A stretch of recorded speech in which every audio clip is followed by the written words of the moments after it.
Hey,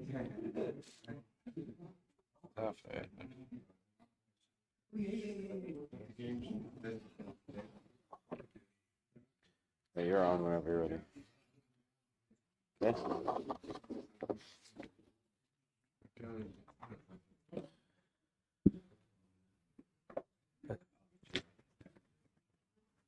We're good? Good morning. Good morning. Today's daf is Gittin daf Samach Beis. We begin by thanking our sponsors. We thank Naftali Tilson of Talmud Israel for sponsoring the daf, not just the daf, but for sponsoring all the shiurim of the month of Tammuz in honor of the yahrzeit of his dear parents, Rabbi Yomi ben Avram Leib and Rivka Bas Yaakov. The Shama should have an aliyah, and the family should have a nacham. We also thank Aaron and Alana Weinberg for sponsoring the week of learning. With gratitude to Hashem on the 12th anniversary of the refuah of their son Yonatan Shai. May Yonatan Shai continue to grow, to be healthy and strong, and give nachas to his parents and to our entire kehillah. I'm going to go back a couple lines behind on Daf Samach Aleph Amud Beis. Let me turn the recording on.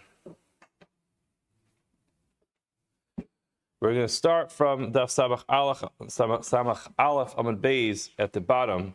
Just a quick recap of what's going on over here. There's a discussion as to whether or not we are worried that people are going to switch foods out. A similar discussion like that comes up with Basar Shen Salman and Ayin. We're not going to have that discussion right now, but the idea over here is, are we concerned that when we give someone food that they're not going to return exactly the same food?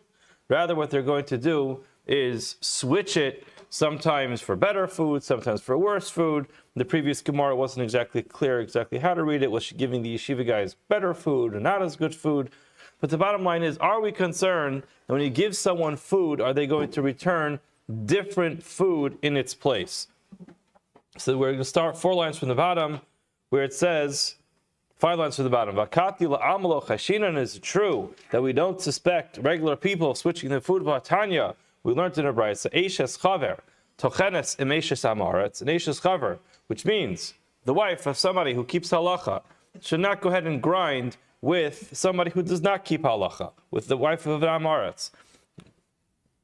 Sorry, eishes chaver tochenes. She's allowed to go ahead and grind up food together with an eishes amaretz, with a woman who does not keep halacha. Bizman she tamea. This is only true while she's tamea. What is the reason for that? Because while she's tamea already, when she's already in a state of impurity, she knows not to put the food in her mouth. She's careful not to put the food in her mouth. Aval lo bizman she tahora. While she's in a state of purity, she can't go because she's accustomed to putting food in her mouth.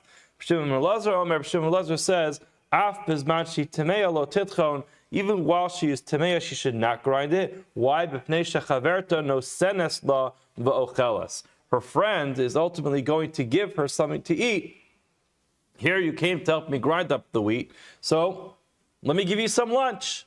So the Gemara says, hold on. Hashta mignav ganva chilufi lo mechlafa. She's going to steal food and give it to this woman to eat. She won't switch it. Now, why do we assume she's stealing food? So the way Rashi explains this is that she may take food that doesn't belong to her, might belong to her husband. She takes food from the house which belongs to her husband. She gives the food to this person who's helping her.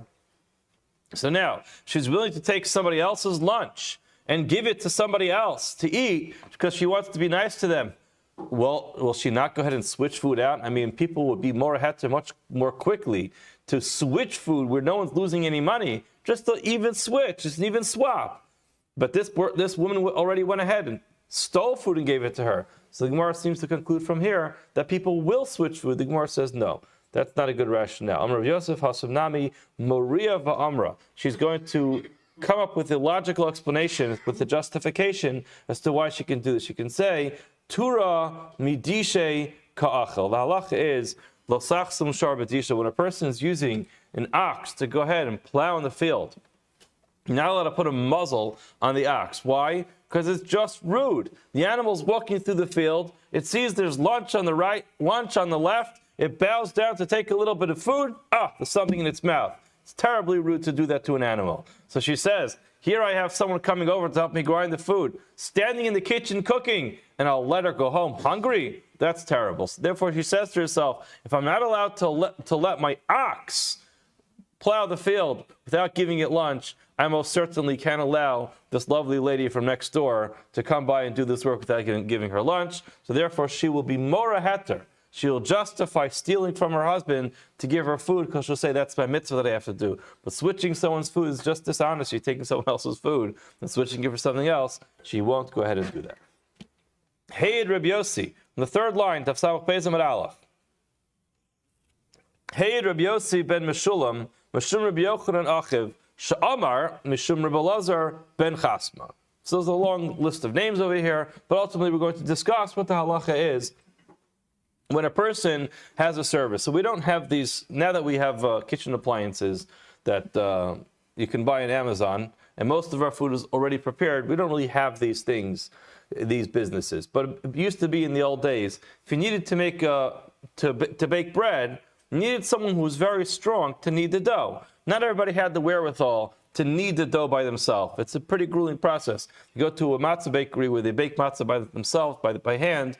You see the guy who has to go and beat up that dough, you got to be pretty strong. So, many people, many of our grandmothers will tell us about the back pain that they have from kneading the dough to bake challah. Because before everybody had a bosh or a KitchenAid in their house, it was a big process to go and knead the dough. So therefore, the strong guy in the neighborhood had a business where if you want your dough to be kneaded, bring it to this guy. He'll knead the dough. It will be kneaded really well. Then you take it home. So we're discussing over here what the halacha is with a frum, religious, halachic, observant person who is a megabel.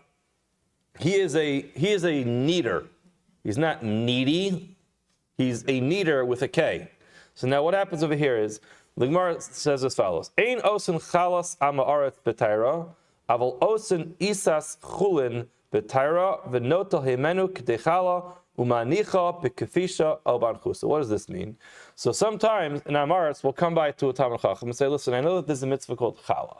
Now, the mitzvah of challah is not that a person should be eating challah.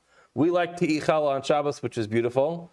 But the mitzvah of challah that we're referring to here is when a person bakes dough, they have to take off challah and give it to the kohen. So the halacha is in osin chalas amaretz b'tayra. If an amaretz comes by with his dough and he says to a Talmud Chacham, listen, Rabbi so-and-so, I want to do the mitzvah of challah. I don't know how to do it. Can you take off challah from me? Now, the dough is already tameh because the guy's an amaretz. He doesn't keep halacha, and therefore, the assumption is that the dough is going to be tameh. So now this Talmud Chacham cannot go ahead and take off the challah while he is tahar, and then give it back to the amaretz, because what's going to happen is, the kohen's going to assume, oh, Rabbi so-and-so took off the challah, this is going to be challah tahora. This is going to be ritually pure challah. No problem. I can go ahead and eat it. Meanwhile, he doesn't realize that this dough was already tameh from beforehand.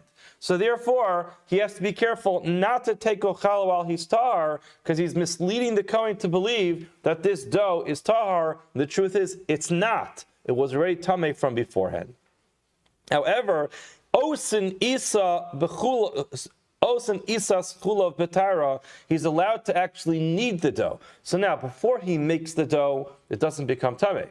Now, the halacha is the Talmud Chacham is allowed to go ahead and make the dough. He can knead the dough for him, and then take off challah, and then give back the dough, the prepared dough for the bread, along with the separated challah, which is going to go to the kohen. He gives it back to the amaretz as long as he puts it into umanicha b'kefisha o ba'anchusa. He can put it into this strange keli. The bottom line with this kefisha ba'anchusa is, Rashi explains, it's a kelim shel balai.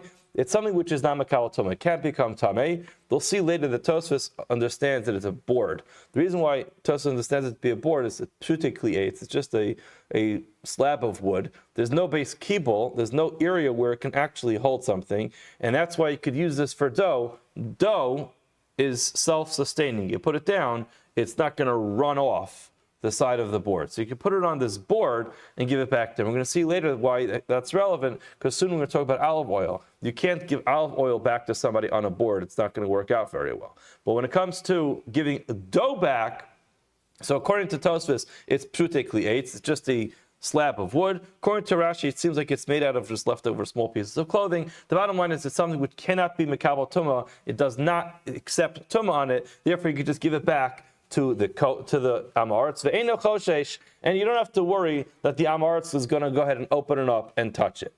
Similarly, ve'ein osin trumas zeisav b'taira. When an amaretz comes to a Talmid Chacham, you can't take the truma off of his olive oil, off of his pre-made olive oil while you're tahar. Again, misleading the Kohen. The Kohen is going to think it's tahar. Aval osin zeisim chulav b'taira. You're allowed to actually be the one who presses the olives. The noto hemenekadei truma. You take off the required amount of truma from the olive oil. Umanicha bekelov shel chaver. You put it in a vessel that belongs to the Talmid Chacham. Ukishaba amaretz litol. When the amaretz goes ahead, he wants to take it. Notel, he could take notel shneim. He takes his olive oil. He takes the truma oil. Ukishaba ve'eno choshesh. We're not worried he's going to make it tamei. So that's the two halachas. Halacha number one. In both cases, it's the same. Halacha number one: if the food is already tamei, it's ritually impure, the Talmid Chacham cannot go ahead and take off challah or truma, because that will mislead the Kohen to believe, oh, look, it's coming from a Talmid Chacham. It must be tahar, I can eat it. However, if the Talmid Chacham gets a hold of it before it became tmeya or tamei, then yes, he can go ahead, he can do the whole process of taking off the truma or the challah. He's even allowed to give it back to the amaretz, and we're not worried that the amaretz is going to touch it and make it tamei. The Gemara says, why are we not worried that the amaretz is going to make it tamei? The truth really is that we really would rather not return this food to the amaretz who's tamei, because, again, he's tamei, and he doesn't really know so much about halacha. So therefore, we prefer not to give something which is tahar to him. However, in other words, we have to allow these people to have parnasa. Imagine telling a guy who has a business, you know something?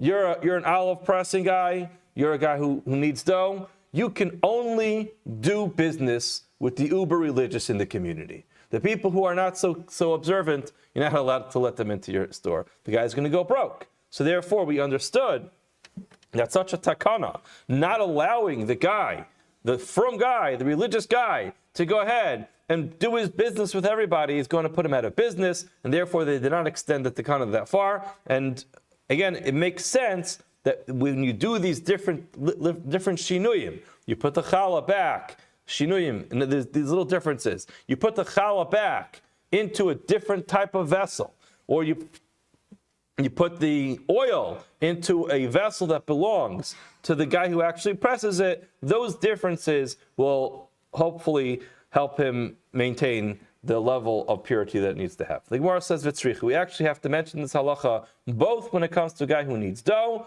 and with regard to a person who presses alas. If you're only going to say this halacha with regard to a person who prepares dough, mishum dolo nafish agre.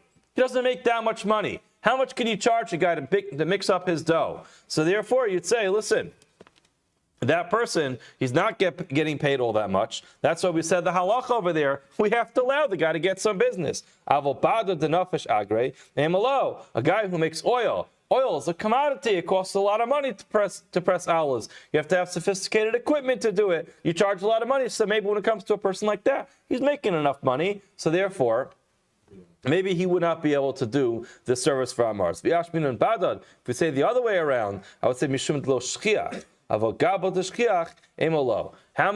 often does a guy have the opportunity to go ahead and press olives? It's a seasonal thing. When the olives are ripe, people come by with their olives to make olive oil. But it's only a seasonal kind of business. If you're not going to make all your money during that season, then you don't have money for the rest of the year. But a guy who makes dough, the pasuk says, "Kilo alechem levadu yichya adam," which means people live off of bread. It's a staple of people's diet. you need to have bread in January, you need to have bread in August. So therefore, it makes no difference when it is. It's not a seasonal food. Every single week, people come by to bake bread. So therefore, maybe he's not making a lot of money each time, but it's a business that continues to thrive throughout the whole year. But an olive press, it's seasonal. So therefore, I would say, maybe in that case, we allow the olive oil guy to do it, but not the guy who bakes bread. So the Gemara says the halacha in both cases, like this, we would say, whether you're an olive oil guy or you're a dough making guy, you can go ahead and do business with people who are not necessarily careful about the halachas of Tumah and Taira. Just make these slight little differences in the way that you're going to return it to him. Like this, will be careful with it.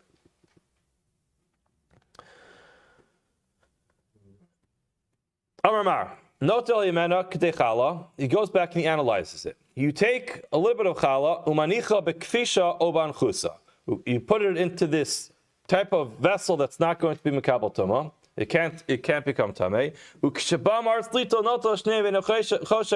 You give it back to him. Amaretz takes both, and we're not worried he's going to make it tamei. Gemara says v'leichash. I don't understand.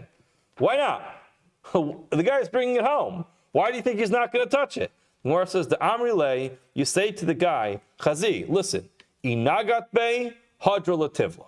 You tell the guy, if you're going to touch this, it's going to go back to being tevel. In other words, you brought it to me to fix it. You brought me this dough. You asked me to take off the challah. I took off the challah, but I'm letting you know, if you do as much as touch it, it goes back to being tevel. Now, the Achronim are very busy with this because it's not true. This is just not true. If you took off challah, he took off challah. There's no halacha that if you touch the challah afterwards, that it comes back to being tevel. So the Achronim are busy with explaining how does he say something which is not true.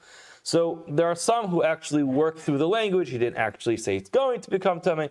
Others say that actually what he has to do is he has to throw a contingency in there when he takes off the challah and say, I'm only taking off this challah on condition that the guy doesn't touch it.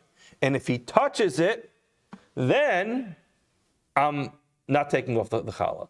So in other words, they want to avoid having, I think some sofer says this, you want to avoid the guy actually lying. You can't just lie to a guy and tell him that it's going to become tevel. The truth is, Rashi, if you look at Rashi says,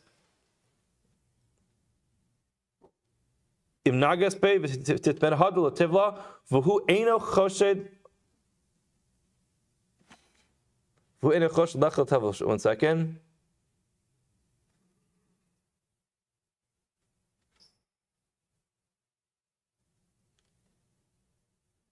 He says, I am a love. Where's that Rashi?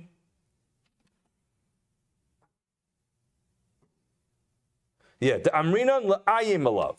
You threaten him. So according to Rashi, it does sound like he's just threatening him, which is with a little bit of an empty threat. But again, the guy's not Amaretz, he won't know. But the Chasam Sofer explains, he's not just giving you an empty threat. He actually throws this contingency in there, and therefore he brings it back to being chulin. All right, anyway, so maybe the guy will say, I don't care.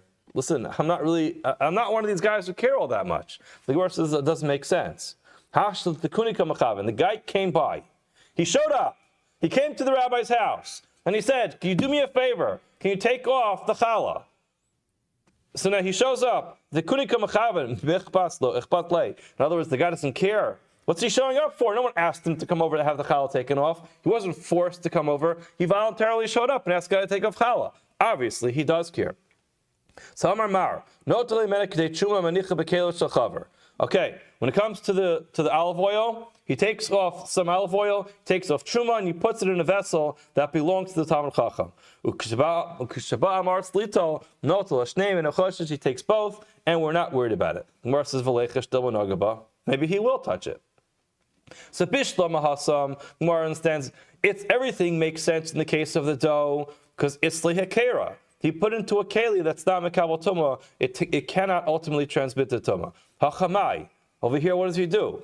Maya keri What's the hecker? He puts it into any type of vessel. Gemara says d'manach lebe klei galalim, klei avanim, klei adam. He puts it into earthenware kalim, which again are not mekabel tumah. So therefore, the Gemara says that a very strong detail was left out when it returns it to the Amaretz in the kalim of the Talmud Chacham, it has to be the Tanama Kalatuma. Gemara says, Yihachi, my area dechavar, fil damar tzedami. Why do you have to use your own kalim? Why do you have to provide the guy with a keli who needs that? Give it to him in his own kalim. Tell him, listen, I'll be happy to take off the tumor for you. Just do me a favor, show up with an earthenware keli that's not makabel tumah. The Gemara says, hachanami kamar. That's what I meant to say. The kalim shel ama aretz haru'uyin lishtamish behen chaver. He uses kalim that belong to the owner, to the amaretz, but those kalim need to be kalim that would be usable by the Talmud Chacham. In other words, which kalim of an amaretz would a Talmud Chacham use?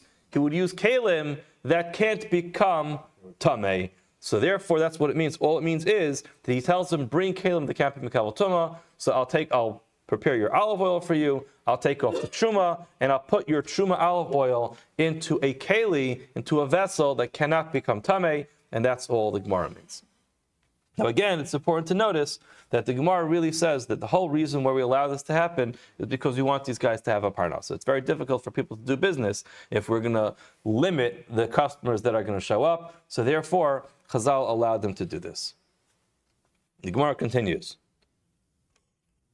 The Mishnah mentioned the number of things we do because of shalom, because we want to keep the peace, the tranquility amongst society. So it says, "Machzikini de akum b'shvius." You're allowed to be mechazek, to strengthen the hands of akum who are working on fields in Eretz Yisrael during shvius. Gemara says, "Machzikin." Can you actually go ahead and help them? V'amar Avdimi bar Shishna mishmei derav ein odedin ima akum b'shvius. You're not allowed to go ahead and work with akum, with ovdei kachavim during shvius. So how can you tell me you're allowed to go ahead and support their work? The Gemara says, the Gemara continues, "In koflin shalom lovdei kachavim." You can't double the word shalom to ovdei kachavim. Now again, why can't you? What's the issue? The issue is shalom was one of the names of Hakadosh Baruch Hu. So the Mishnah says you're allowed to say shalom to an oved kachavim because you want to keep the peace. But you can't say it twice. You can't use Hakadosh Baruch Hu's name twice. Once is enough, so you can only say it once.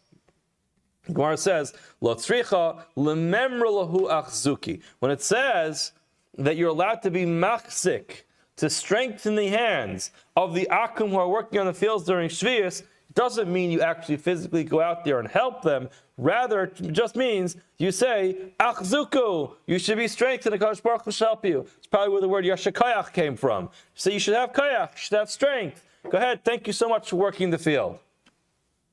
Kiyadr of Yehuda, remember Achzuki, Bama Kiyadr of Yehuda, Amar Lahu Achzuki, Yehuda would say to them, Achzuki, you should be strong. Rosheshus, Amar Lahu, Ashrasa, another term which means that they should be able to be, they should be strong, they should be successful in the work that they're doing in the land during the year of Shemitah. The Gemara continues, analyzing that line, you can't double the word shalom when you speak to an oved kachavim. Rav Chisda makdim v'yahav l'hu shalma. Rav Chisda would be, he would be the first one to say shalom. In other words, he would not wait for an akum to come over to him and say shalom. He would be the first one to say shalom. Rav Kahana amar shalom lamar. Rav Kahana would say shalom lamar. So why was it that he would be makdim it?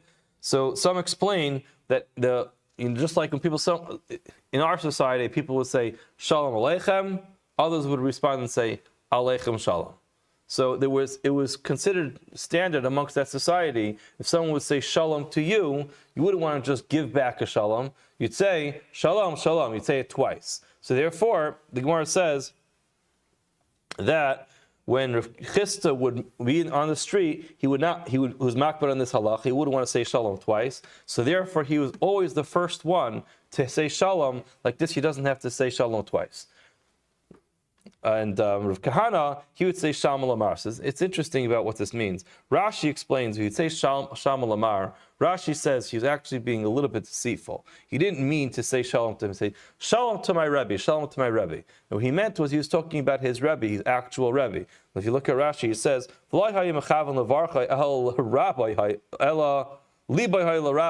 his heart was actually to his Rebbe. Tosfos doesn't really like that because it sounds like it's Genevas Das. And you walk over to a guy and you say Shalom Aleichem to him, And you're not even saying Shalom Aleichem to him. If you look at the bottom of Tosfos on the page, he says, Pirish Bekunshus, V'lo haya mechavan levarcho el libo haya l'Rabbi. V'tzarchiyin, shlo yiyeh v'zegon of dasa brios. You're fooling him. It's not right. You can't do that. You can't have a guy thinking that you're actually saying hello to him. And Tosfos says, V'alchina Pirish Kain, lo kamar elot ein kofel shalom. He just meant, he would say Shalom Lamar. He wouldn't actually double it. Okay, the Gemara continues. V'shalom v'shloman. You're allowed to ask them how they are doing. Hashta achzuki machzakina. Shalom v'shloman mibayle. Mibayle. The missionary told us you're allowed to go ahead and wish them well. Do you have to actually now say that you could say shalom to them? Now the truth is the question is an interesting question, because when you say to somebody, I hope your crop turns out well. I hope that you have a good day out there in the field. Nothing wrong with that. What we're mentioning about the issue of being shalom shalom is that the name shalom is a Kadosh Baruch Hu's name. You have to be very careful with the use of that name. You only use it in the right context. So it's an interesting question. Amar Rav Yeva explained, Lo nitzrecha ela l'yom eitam. This is specifically talking about it was a holiday for the Akum. And that's much more risky. Why? Because as we learned in the beginning of Sechus Avodah Zarah, be very careful when it comes around the holiday season for Akum not to say anything to them that will make them go back to their deity or to whatever holiday that they're actually serving. Go ahead and say, you know what? Thank you. Look, the Jews are actually coming over to us. They recognize us. They're coming to say hello to us on our holiday, and they're going to go ahead and be moda to their actual avodah zarah. So therefore, we have to be very careful. So that's what it means. When the Mishnah says Shalom Shloman, it's talking about it was their holiday. Tanya, lo yekanis adam lebeisel she'ovid chavim. Person's not allowed to walk into the house of an akum biyom edo on the day of his holiday v'yitin lo shalom, and to express a expression of shalom to him. Matzu b'shuk, if you find him in the street, no sin lo, you can actually say shalom to him. However, it has to be b'shafa rafa b'koved rosh, with sincerity. Shouldn't be filled with a frivolous behavior. Why? Because if you do that, say, look how excited this guy is. He comes over to me all excited, or you know what? He shows up to my house. He knocked on my door. He came to give me shalach manis. It must be that he's actually, our God is actually doing a good job, and the Akum goes ahead and expresses thanks to their, whatever it might be, to their avodah zarah, and that's going to be very appropriate. So therefore, you have to be very careful. Rav Huna and Rav Chisda Yasvi, Rav Huna and Rav Chisda were sitting down, and Chalaf va'azel Geniva. Geniva passed by as they were sitting there. Amar lechad lechavre. One of them, we're not sure which one, either Rav Huna or Rav Chisda, one of them said to the other, Neiku mekame dibar oryanhu. We should stand up for this guy Geniva. He's a very big Talmid Chacham. Amar lo, he said back to him, Umikame palga nekum. Should we stand up in front of this belligerent person? If you remember, on Daf Zayin of this Masechta, Mar Ukva was complaining that somebody was driving him crazy. He wasn't sure, maybe he should actually turn him into the authorities. Who was the guy he was complaining about? It was Geniva. Geniva would constantly bother him. So ultimately, they said, this is the guy who's always asking these questions to Mar Ukva and bothering Mar Ukva. Should we stand up for him? So Mikami Palga Nekum Adahachi Asa. Meanwhile, Geniva came over to them. Asa Iu Gabayu. He came to them. Amar Lahu Shalma Alaychu Malchi. Shalma Alaychu Malchi. Basically, he said the plural term of Shalom Aleichem to the kings. He referred to Rav Huna and Rav Chisda as kings. So they're a little bit taken aback. Amrulei, they said to him, Minalach Drabanan Ikru Malachim. How do you know that Rabbanan, Talmidei Chachamim, are called kings? Amrulei, he said to them, the first says in the pasuk, Bi Melachim Yimlochu. He gave them a pasuk. So Amrulei, they said to him, Uminalach tekoflin shalma lamalchi. How do you know you're supposed to actually say shalom twice? Because he said it twice. Amar lahu, Damar Yehuda Marav, for Yehuda Marav said, Minayin tekoflin shalom lamelech. How do we know that you're supposed to say shalom twice to Melech Shenemar? For it says, "V'ruach lavsha esamasa resh hashalishim." The Gemara is actually missing the part that's important for anyone who says V'yitin lecha, you'll be able to finish up the pasuk. It says shalom lecha. It says shalom twice in the pasuk. V'ruach lavsha esamasa resh hashalishim lecha David v'imcha ben Yishai shalom L'cha v'shalom lo zrecha, and it says shalom twice over there. So the end of the pasuk, which is not actually listed in the pasuk, actually has shalom twice written in that pasuk. Amrilei litim marmidi.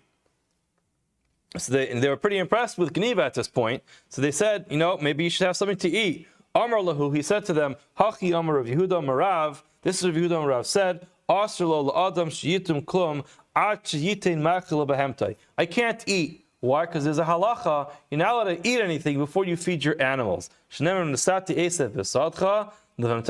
give Esev, vegetation, v'sadcha in your field of hemtecha, it says, your animals, before it says, actually giving food to the people. Actually, it's very interesting. So this is a halacha that many people are familiar with, that when a person has animals, you're supposed to give food to your animals before you give it to the people. Obviously, this is something to help a person work on their own midos. But Rav Moshe actually has an interesting teshuva in the Aryeh, I think it's in Chelik Beis, where he was asked. It's based off of a Sefer Hasidim, where Rivka, it says that when Eliezer came to Rivka, she first said, "Shesei v'gam ligmalecha shesei." She first gave Eliezer. She first gave Eliezer, said, "You drink, and I'll also give your camels." So it looks like she gave Eliezer first, before the animals. So who comes first, the people or the animals? So the Sefer Chassidim has a whole discussion about whether drinking is different than feeding. Ultimately, the Moshe was asked in that tshuva, if a person has children and a person has animals, which ones come first? At the end of the tshuva, he basically explains that the reason why you give animals first is because they can't take care of themselves. An animal can't go into the kitchen and cook lunch or cook dinner. So therefore, the animal's helpless until you give them. However, people can take care of themselves. So says Rav Moshe, if a person has children at home who are not at an age that they're able to prepare food for themselves, of course, says Rav Moshe, you give the children first. Hadron alach, Hani Zakin, Mirz Hashem, we should be zocheh to finish the entire Masechta together. Samach Beis, Amud Beis, a new parak Omer. Now it's important to note that, not that it makes that much of a difference in terms of learning this, there are different opinions amongst the Rishonim whether parak Omer, which is the parak we're starting right now, should indeed be the 6th parak, or perhaps it should be the 7th parak after the next one. But the way our Gemaras are published, it comes as the 6th parak, and that's how we're going to learn it. Ha'omer hiskabel get zeh le'ishti. So let's just remind ourselves, we're getting back into Masechtas Gittin over here. Now we started off the Masechta with a discussion of a person who sends a get. What does this mean? That means there's husband and there is wife. They're in two different locations. Husband wants to divorce his wife, so he sends somebody to deliver the get to his wife. That is called a shliach laholacha. The husband has the ability to appoint someone in his stead to deliver the get. Similarly, she has the opportunity to appoint someone in her stead to accept the get. It's called a shliach l'kabbalah. This mission is going to talk about if a person sends the get or sends someone to pick up the get, at what point can the husband back out of sending the get? So the Gemara says, the Mishnah says, "Ha'omer hiskabel get zeh le'ishti." Person says, accept this get for my wife. Now, it's an interesting terminology because it's not up to him to actually accept the get. His job is to send the get. Her job is to accept the get. He used the terminology which belongs to her, which is, he says, I want you to be a shliach, to be mikabel, a shliach l'kabbalah, a shliach to accept the get for my wife. Oh, or he says, Holech getzel ishti. Please bring this get to my wife. Im ratza lachzar yachzar. Mishnah says, if he wants, you can call the guy up and say, you know what? Thank you so much for coming by yesterday to pick up the get. And I know you know all the halachas, b'fanei nechtam. And he says, you know what? Changed my mind. come back, give me the get. Halacha is, no problem, the shliach goes back, gives the get, and nothing has happened. However, ha'isha sha'amra, hiskabel li giti, she says to somebody, please go ahead and accept my get from me. Imratza lachzar, if she wants to back out, lo yachzar, she can't back out, because when that person accepts the get for her, the gerushin is done. She's divorced. Therefore, Lafiko says the Mishnah, Im Amar lo habal, if shetiskabel la ela holech v'tein la, imratza lachzar yachzar. So she sends a person to go ahead and accept her get for her. So let's just say Rachel and Leah. Rachel says to Leah, listen, Leah, do me a favor. Can you go pick up my get, accept it on my behalf? Okay, she goes, Leah goes there, she accepts it. Now, if Reuven wants to have some more time to think about this after giving the get, he would have to say to Leah, Leah, I know that you were appointed as a shliach l'kabbalah to accept the get for my wife. However, ef sheishet tiskabela, I don't want you to actually accept it for her. Rather, I just want you to be a delivery person. Such a case, in Rotza Lachzar, Yachzar could still back out. Shimon Gamliel says, Af ha'omeres toli giti, even if a person says, a woman says, go take my get for me, in Rotza Lachzar lo Yachzar. Why? Because the terminology of tol, take, is similar to hiskabel, to accept it for me. So that's the Mishnah. The Mishnah has basically three different halachas. Number one, if he sends the get, he can back out. Number two, once she appoints somebody to accept it for her, it's a done deal. Number three, the husband can place conditions on the one accepting it by saying, I know you're here as a shliach l'kabbalah, but I am not willing to allow you to do that. So and therefore he can still back out. And then we have the side halacha over here, which is that the terminology tol is tantamount to the terminology of iskabel. Amalei Rav Acha Breder of Avia Rav Ashi.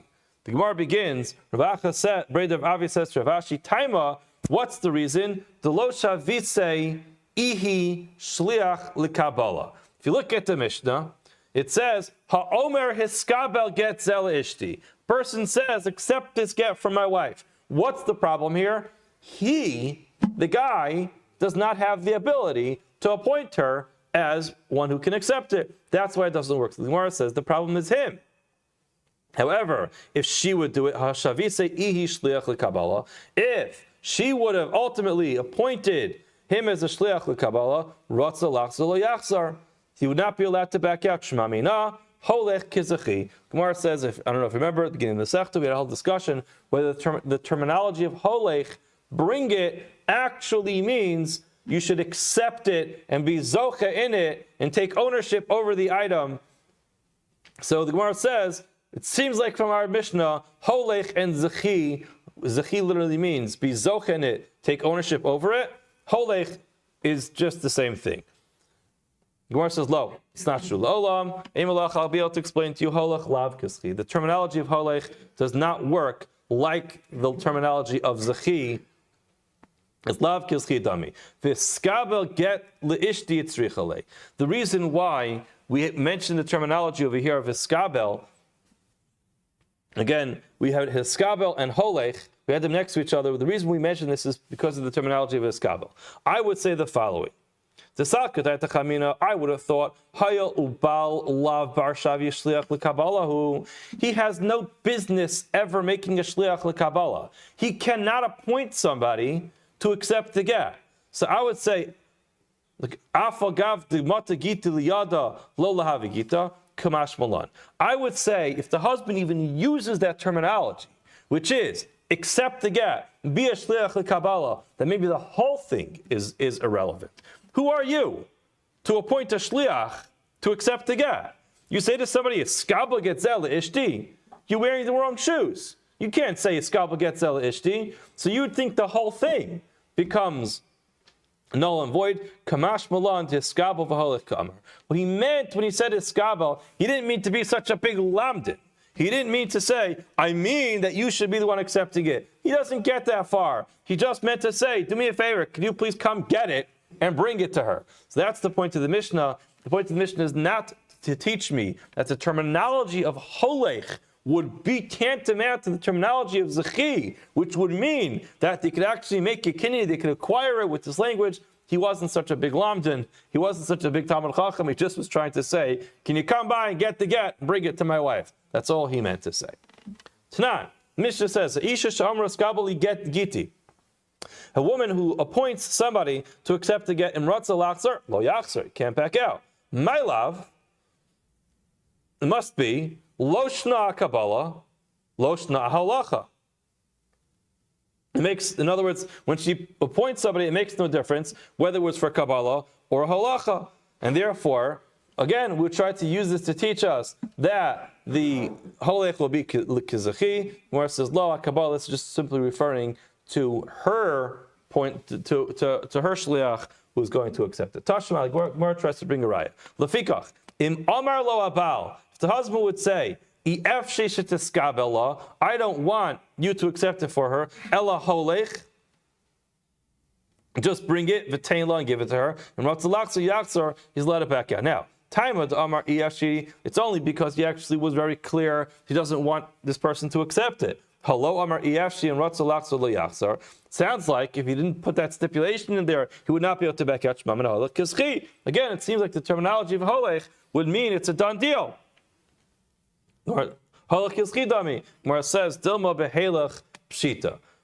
No, Dilma behelach. Sorry, maybe the language of the Mishnah was not holech. Holech means to bring it. Rather, it was halach. Halach is like kind of like a combination of hey lecha. Here I'm giving it to you. Halach is much more of a giving type of language, which is very much similar to zachi. You should be zoch in it. So therefore, the Gemara says it's not a raya from our Mishnah because maybe our Mishnah was referring to a case where the terminology used was halach, where it's much more like he's actually giving it. The Gemara goes on and says, Pshita, it's obvious that ish havi shliach laholacha, a male can be a shliach to bring a get to a woman. Why? Shekain bal malach get leishto. The normal thing is that a man is going to bring a get to his wife. V'isha havi shliach lekabbalah. It also makes sense.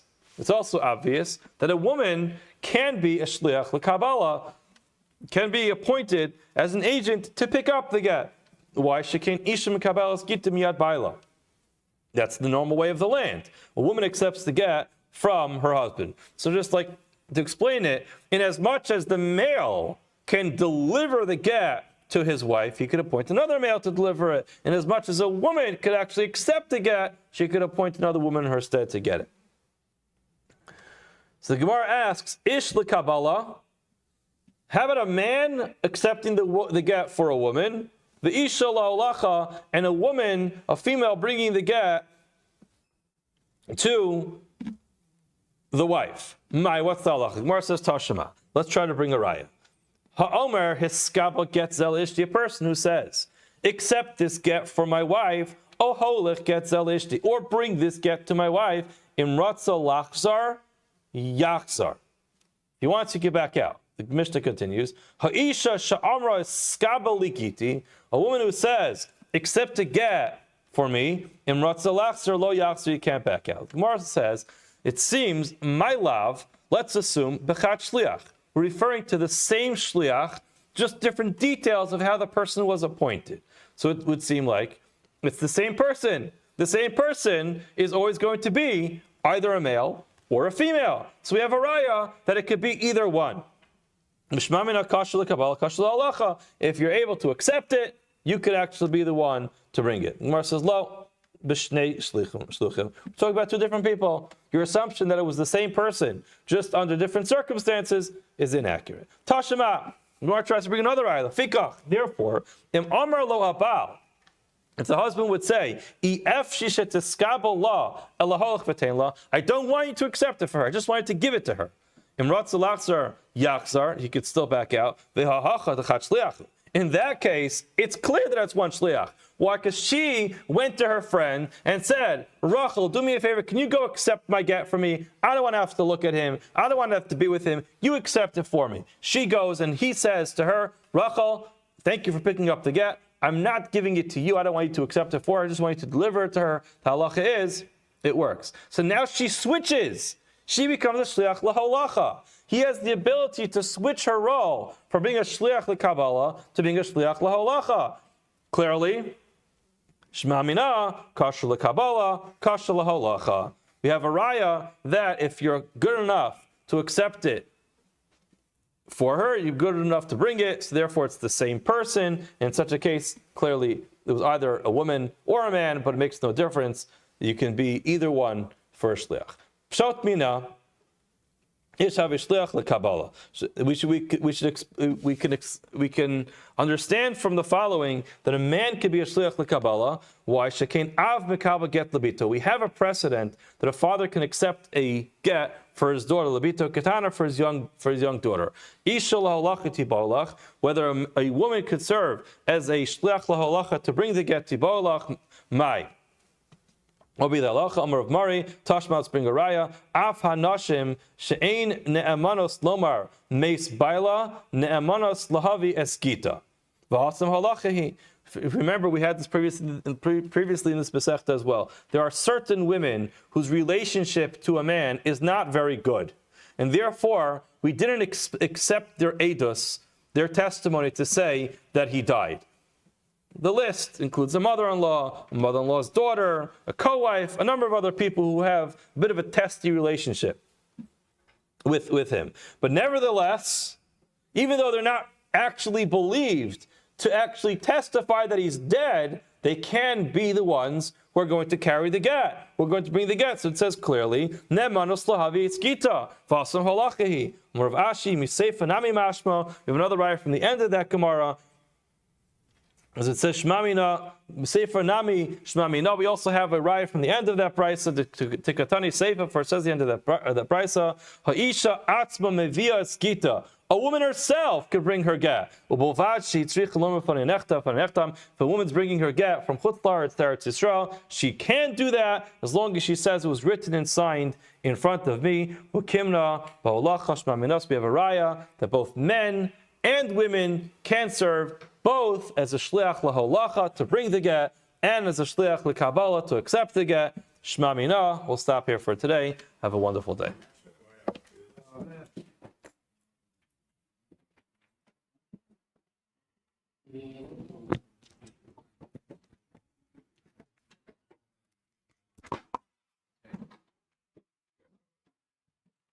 Even found the person.